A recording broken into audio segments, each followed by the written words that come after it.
Okay, I'm going to turn my voice off.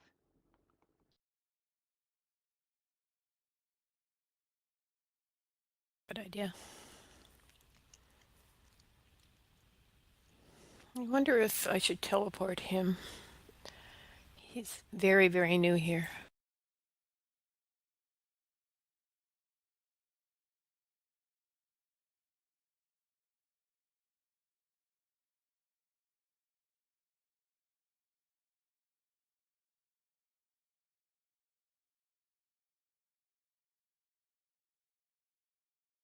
Fran, will you let me know when the YouTube is live? Because my friend Ginger is going to monitor the comments for us.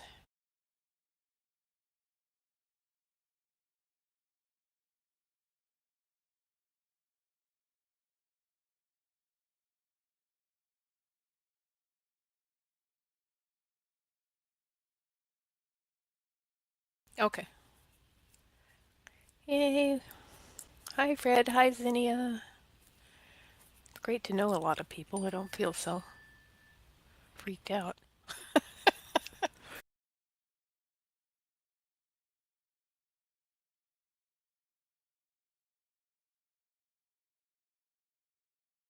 Why in the world I should feel freaked out by any of you people at this point?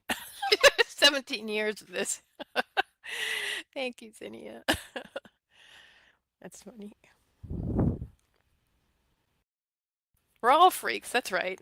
Especially the good ones, you know.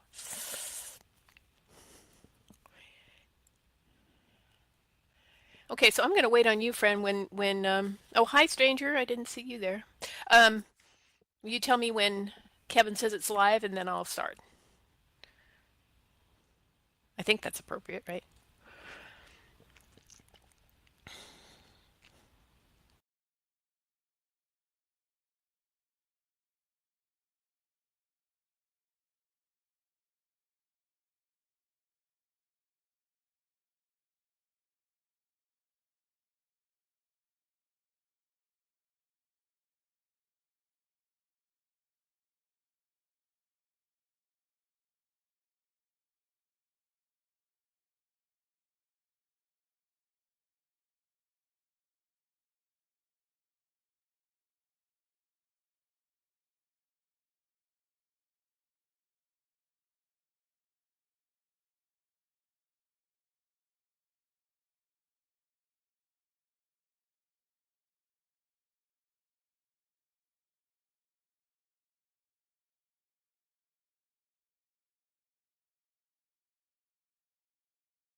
And my friend Ginger, who's monitoring the YouTube, tells me that we're live. She can see and hear us. Should I go ahead?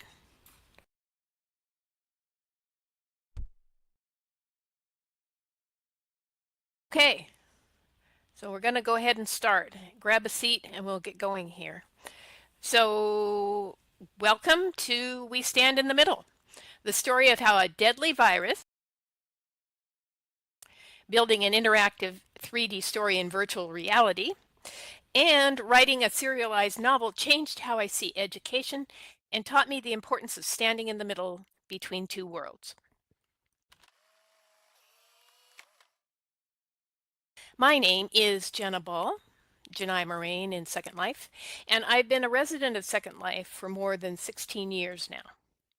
There, I've had the chance to work on all kinds of projects, training for nurses, bankers and soldiers, prototyping manufacturing plants, creating support groups for veterans, and live music events.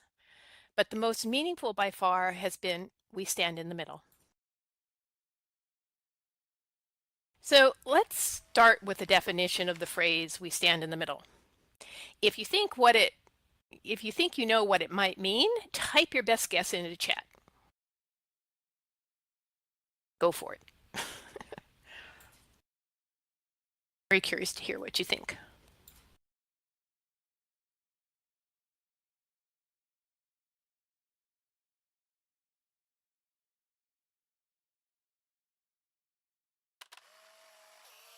No one has any idea what stand in the middle? Undecided, not taking sides, being a bridge. That's a good one. We are all affected by all around us and vice versa. That's a great one, Helena. Good one, let the rain fall. Anyone else? Hypatia. We are between this world and the next. Not belonging in either world. That's another good one.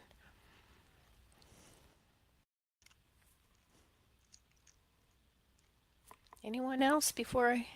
Belonging to both worlds. Oh, that's a good one, Beth. Some of these I haven't even thought of. Good job.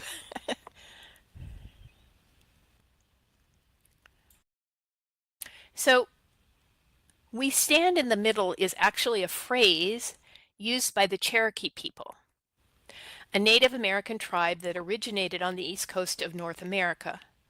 The phrase refers to their belief that everything is interconnected and interdependent, and that humanity's job is to achieve and maintain balance between body, mind, and spirit. This balance applies to individuals, their relationships to one another, their communities, and all living things, including the planet.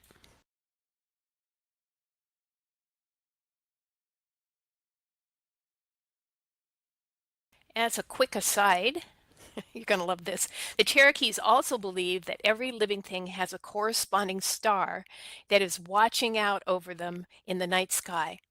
So stick around until the end of the presentation to get your star.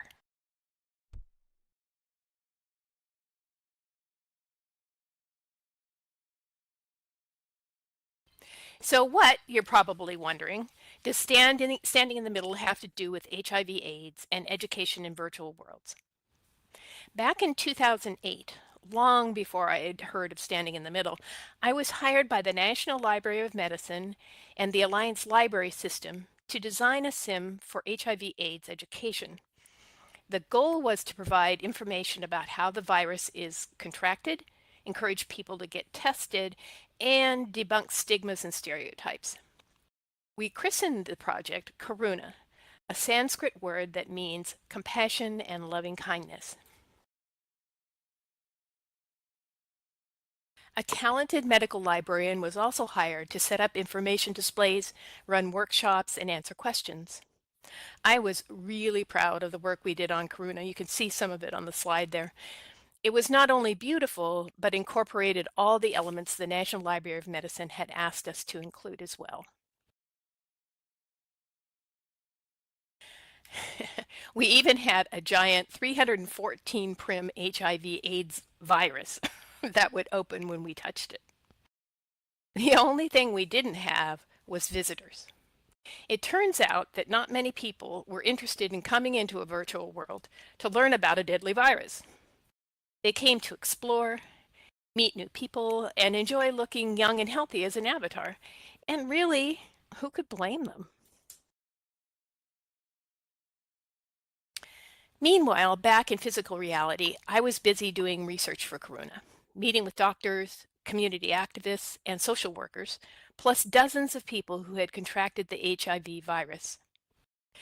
The most powerful things to come out of this research were the personal stories. It was while recording those stories that I realized that the way to get more visitors to Karuna was not by posting scary statistics or offering lectures on safe sex. It was by using entertaining stories to educate while generating empathy and compassion.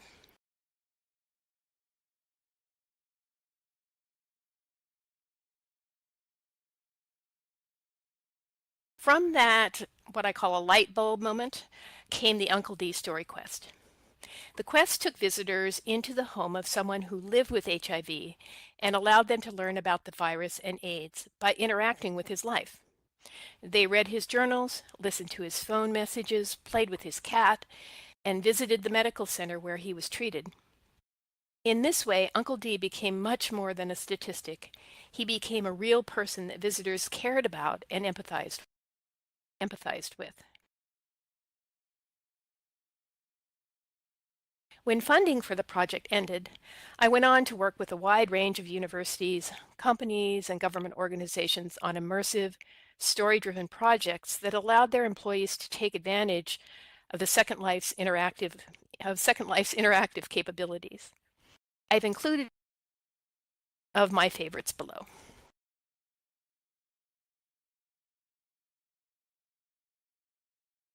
First one, I got to design banks of the future and train employees on how to work in those new kinds of banks. That was really fun.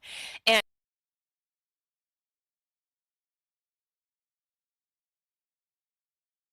in this second slide, we created an HIV/AIDS education project in a 3D AIDS quilt and used story quests to educate others about the importance of inclusion in all worlds. Some of you might even remember Helen Keller Day. That was kind of fun. We did a project to help veterans with PTSD heal and their families as well. And a tree of hugs that's still around if you'd like to go visit for those who had lost loved ones to HIV, AIDS, and or COVID.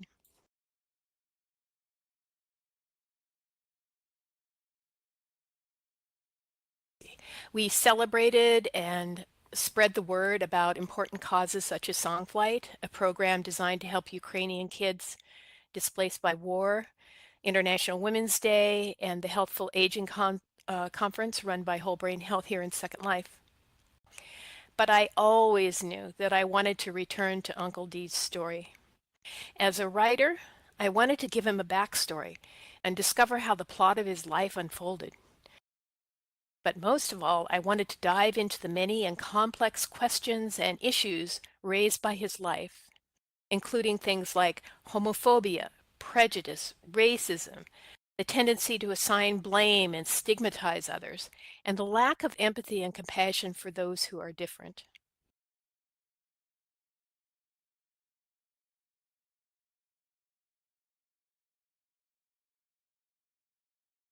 Ironically, the opportunity to revisit Uncle Dee's story presented itself with the arrival of yet another viral pandemic. COVID caused many of the issues we saw with HIV to resurface. Fear and ignorance, fueled by medical misinformation and political discord, and an unwillingness to work together to stay safe, all made the pandemic even more dangerous and difficult.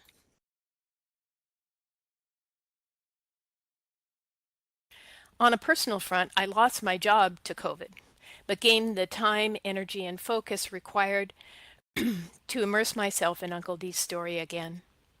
I researched and crafted a backstory based on Cherokee culture, developed the characters and the plot, and I have completely rebuilt the 3D story quest in Second Life.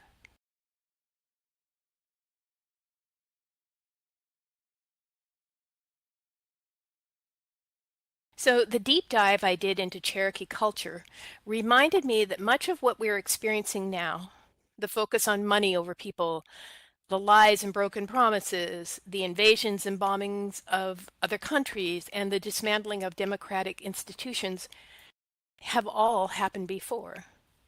Likewise, there have always been alternatives, ways of seeing and being in the world that honor the interconnected web of life and our own lives depend on. The Cherokee concept of standing in the middle is one of them. Writing about and weaving their beliefs into the Uncle Dee story has renewed my commitment to finding and achieving balance between my physical and virtual lives. So experience has taught me that both worlds have much to offer and gain from one another. More on that in a moment, but first, this is going to be fun. I'd like to take you into the quest itself to give you direct experience with what it means to enter an immersive, interactive story in 3D. So we'll do that by entering the story at the beginning and taking a boat ride to Uncle Dee's house. Please go to the URL I'm going to put in chat on Vimeo, but do not start playing the video until everyone is ready. When you have the video loaded, please type Y or yes into chat, and I'll tell us when it's time to go. When the Ready?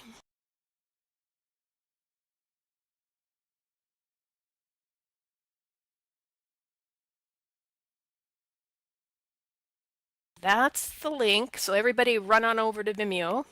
And when you're there and you're ready to play, type yes or Y into chat.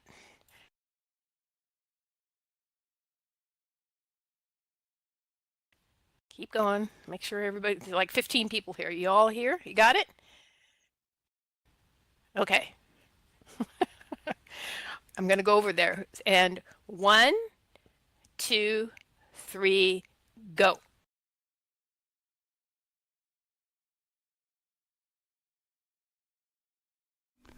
Okay, now we can take the boat to get to Uncle Dee's house.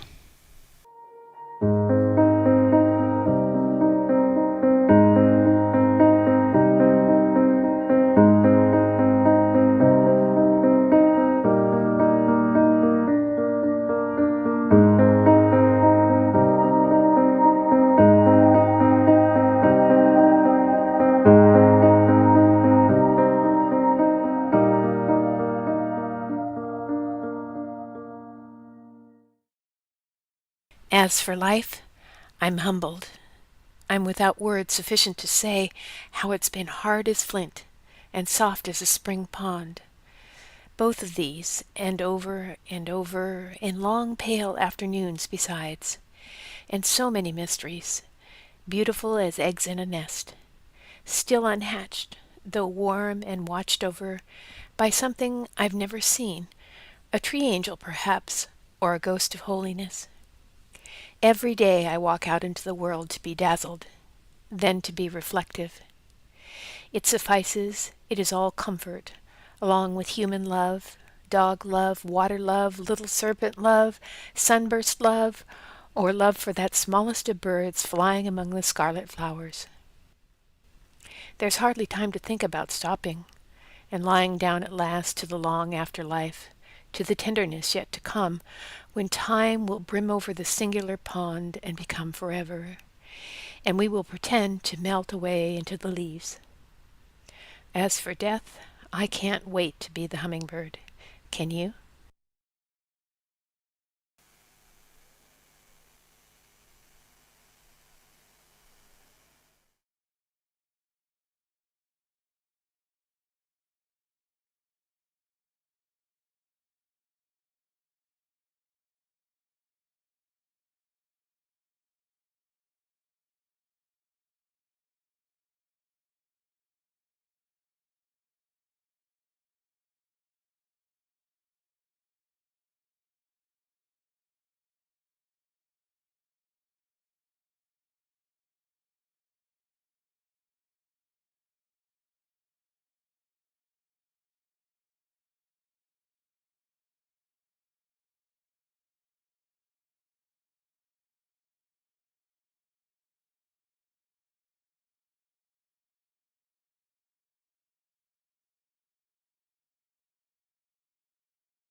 Okay, I think that almost everyone has typed in done, and I'm going to keep going. So, one final note about the quest before I ask you to share your feedback and suggestions.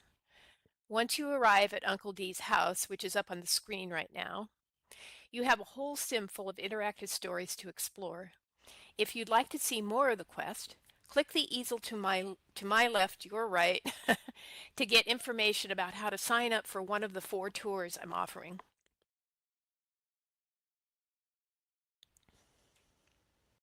I think everyone's done. Okay, so what did you think? Have any of you had experiences with immersive stories? Can any of you relate to the idea of standing in the middle? What questions, suggestions, and or feedback do you have for me?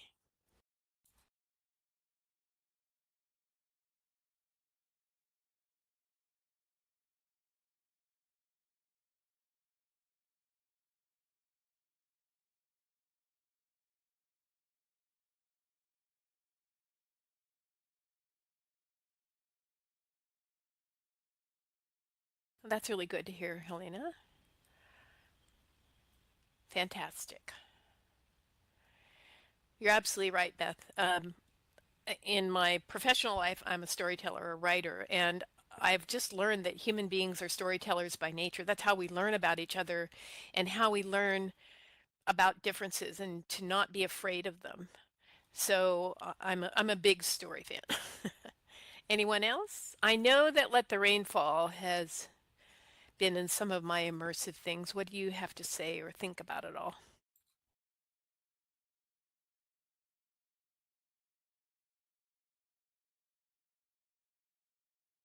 I also think that we have, oh, that's a good idea. That's a really good idea. Yeah. I like that, Indigo. Yeah.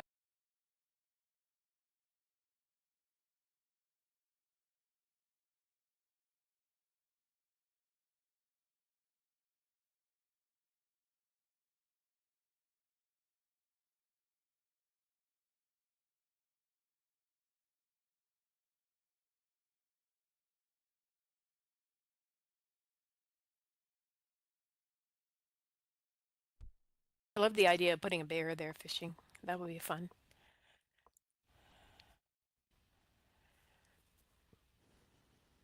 And there's a lot of what you can't see from that video is that there is a lot of audio and walking tours of the quest when you get there. So I hope that some of you will come and actually go on the quest with me.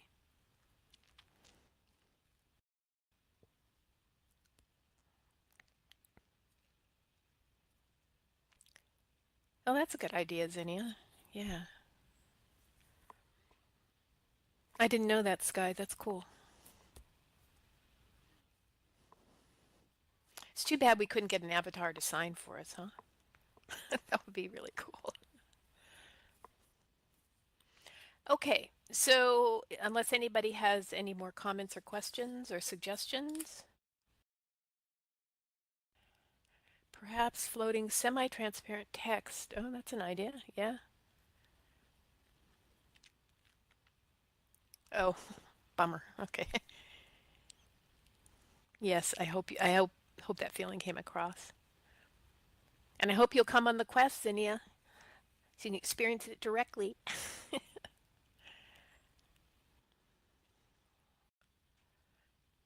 Yay. Okay, so we still have plenty of time, but to wrap up the session, um, we'll be sending you the star we promised you. And when you get it, it'll go right into your recent folder in your inventory. So find it and click on it and select add. Do not select where or it'll take something off. Use only add and it'll appear over your head.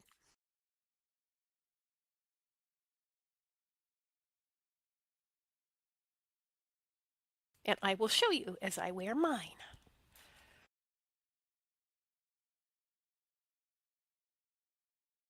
Thank you, Liz. As I mentioned earlier, the Cherokee believe that everything on Earth is the reflection of a star in heaven.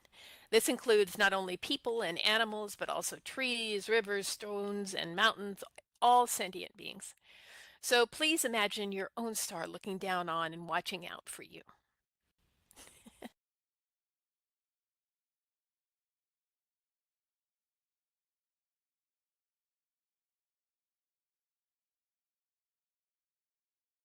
I see stars popping up. So cool. I love this little floaty, poofy stuff. I can't, particles, I guess that's what they are. I just love them. Okay, so finally, I'd like to thank the people who have made We Stand in the Middle possible. Um, Lynn Barrett, Lysena Wisdom Seeker in SL, for providing the land I needed to rebuild the quest and her ongoing friendship. Fred Allendale, the amazing scripter behind the audio in the quest. You will not believe what he's accomplished when you go there. Fran Koolhoven, I hope I said it right, Fran, for helping with this presentation in so many ways. Um, Sophia Shins, Shins Wittershins, and Ehrlich Merlin of Designing Worlds, who interviewed me about both the first quest and now the second one, and turned those interviews into terrific videos. Denny Mack, whom a lot of you might know as a musician here in Second Life, who agreed to be the voice of Uncle D. Raspberry Rearwin for providing more voice support. Ginger Caldwell for believing in me and my work. And of course, the entire VWBPE staff for accepting my proposal and hosting this event. Education is improved and enhanced because VWBPE exists. I hope it keeps going. So if you have any questions, I'd be happy to answer them now. And thank you so much for coming.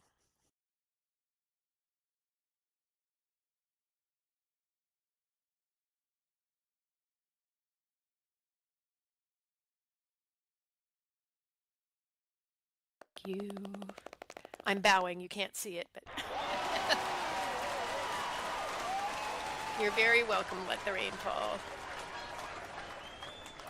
You're welcome, Helena. You're welcome, Zinnia. Yay.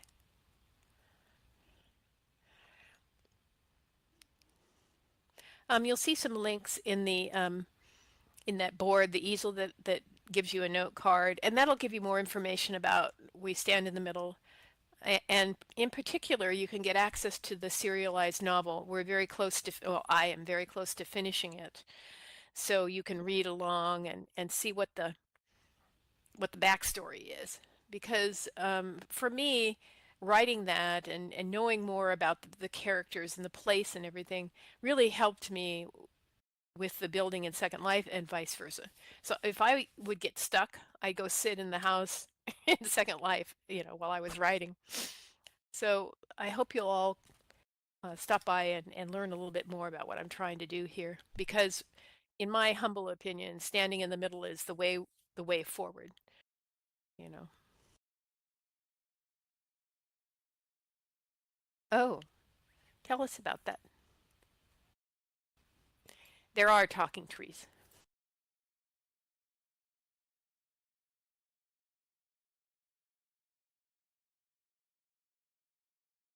I guess I should tell you, the Cherokee believe that the souls of their ancestors um, are live in cedar trees, and cedar trees only, and very specifically. So when I started building a cedar circle at the quest, I gave each tree a personality.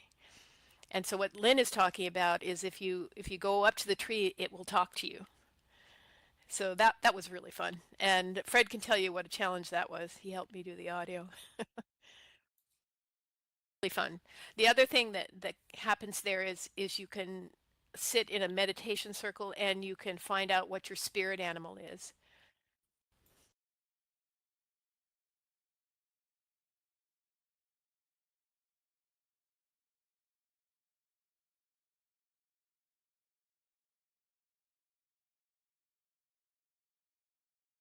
Oh, that's interesting. Um, maybe my spirit is a monster. Um, that's a good idea. I mean, the person that I want to talk to about this is Fred, because we've been working on. There are over 75 audio pieces in the quest. It's a lot. So we've been working on doing audio to text, but we want to make sure that nobody's text overlaps someone else's text and all that. So that's where we are in the process, but we're working on it.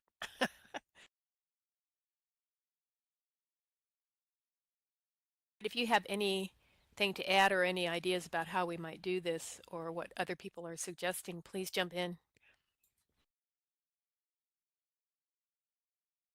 Hypatia asked a question. You see it? Um, Can you go there I'm other going times? back and looking. No, she says, can you go there other times besides the tour times? Oh, I'm sorry. Yes, you could go right now if you'd like. The slurl is in the easel. You can go and it's pretty self-explanatory, and the nice thing about how I design quests is things are not linear. Yeah, go with your husband. You'll have a great time. Um, you don't have to do anything in any order. The boat is a good way to start because it takes you right to the house. But what I love about this is that you can come at any time and go experience anything in any order. And what's really cool about that is that the story, you'll always get the story, but you put the pieces together yourself. And so in a way you make the story your own. And that I think is something that's sort of overlooked in traditional storytelling because traditional storytelling is very linear. But what if we could make whatever we make of a quest, experiencing it in whatever order we'd like. I'm fascinated by that.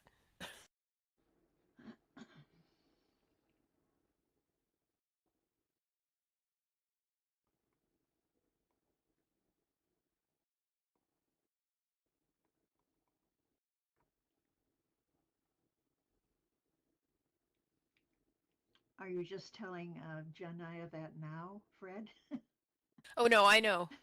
He and I talked about it because Ice Guy was asking, and we thought, oh, do we have time to get this done? But we knew we didn't because there were 75 pieces to it.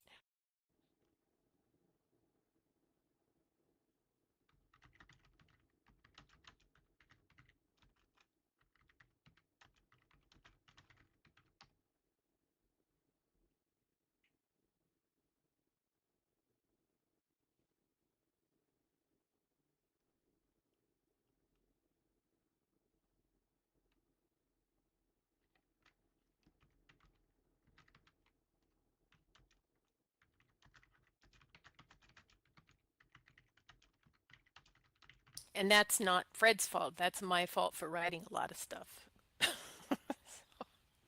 But you'll see. You'll see. For example, you go on a nature tour. Um, oh, that's a good question. You go on a nature tour and you'll talk to the all the different animals along the way. But to answer Liz's question, yes. So the part that was most fun for me was creating the dream scenarios. So not to give away too much, but you can go to Uncle D's, lie down on Uncle D's bed, and you'll be taken to his dreams. And so you can read his dream journal. That's one thing, but you can also go to the dreams and get a sense of what he was thinking about. What was he worrying about? What kind of things preoccupied him? Um, that was really fun. It was really fun. Yeah, I hope you'll come and go through it. And I don't want to spoil it because if I tell you what they are, then I'm giving it away. Because part of a dream experience is not knowing where the dream's going, right? Also, um, not to spoil the written story, but dreams play a huge part in the novel itself. Liz can tell you about a little bit about that because she's up to date on reading it. But the main characters are always getting lost in dreams. Yes, I am. I'm sorry. Oh, okay. So the main character, Uncle D. Can Liz? Can you kind of type this out for Sky? Yeah, thanks. So the main character, Uncle D, was a botanist and just a scientist in general, and he was studying endangered bats that live in the cave on the property. The property is in the Appalachian Mountains, where the Cherokee used to live, on land that was stolen from them and was used initially for mining. Now, the interesting personal part of that is that my father's family is from that area. My great-grandfather was a doctor there. Um, and I believe that the land that his home is still on was Cherokee land that was stolen from them. I have kind of a personal interest in this. Yes, it did. Yep, that's how they. But all the broken promises to those people, it was just, yeah. So there's a personal interest piece there. But the bats are endangered Virginia big-eared bats that Uncle D was studying. Yes, the Cherokee Nation lives on the koala boundary in the Appalachian Mountains. It's 67,000 acres, and it all belongs to them now. But most were forced to move to Oklahoma. That's when you hear the phrase Trail of Tears, that's what they're talking about. The U.S. government broke their treaty and forced them to move. I mean, it's like 3,000 miles they had to go to Oklahoma. Oh, Liz, it's there. I'll take you. I'll show you. I promise. To Liz's point, there's a lot to find, and I don't like to tell people where everything is because then it takes away from the fun of finding things, right?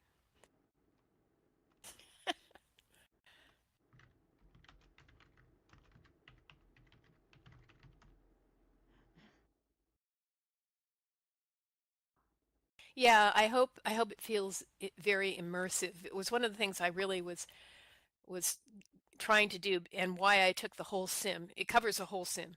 So you can very well get lost among the trees in a good way. Also, there are writing prompts and suggestions for meditation there that you can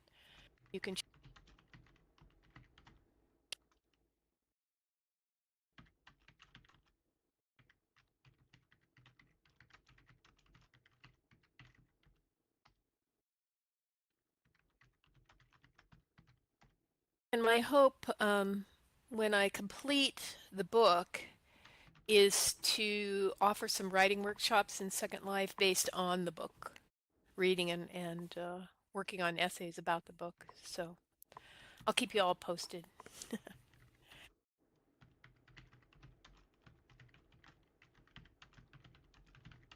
It's going to be fun.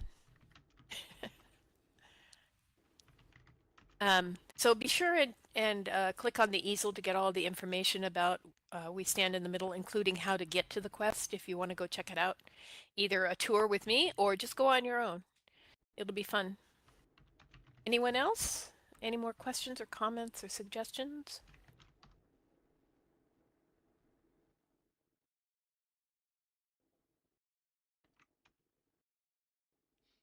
You're welcome, Beth. I love mine too. I'm going to leave it on.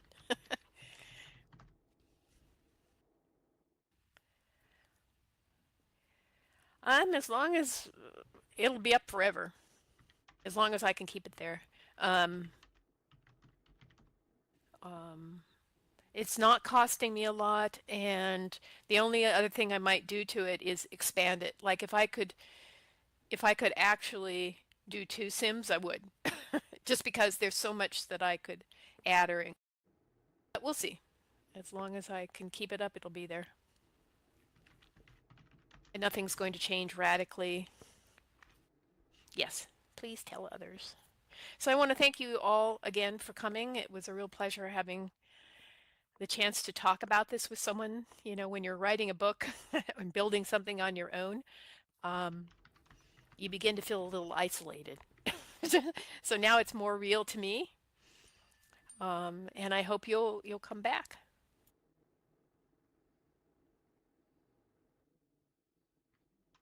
Welcome so much.